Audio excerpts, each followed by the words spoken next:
The need for manual testers is not going to go away with automation because you're not trying to replace manual testers with test automation.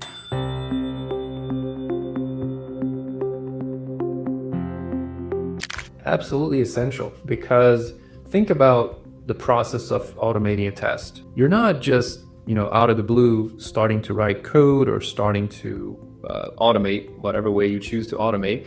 First thing to do, you're really going through the application yourself, right? You as a person, as a human, so that you can understand how the application behaves, how it reacts to your inputs, right? As you're doing that, you're manually testing the application, whether you're following a script in a manual test case or whether you're just exploring the application, you're manually testing. So you need skills in order to do that effectively.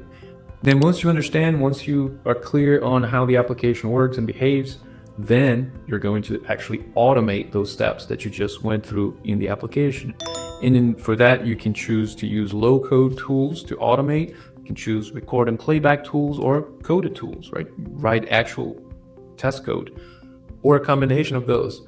The need for manual testers is not going to go away with automation because you're not trying to replace manual testers with test automation.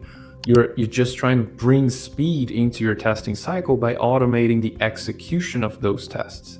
It's not, again, one or the other. It's a combination of both manual and automated tests that should form your testing strategy.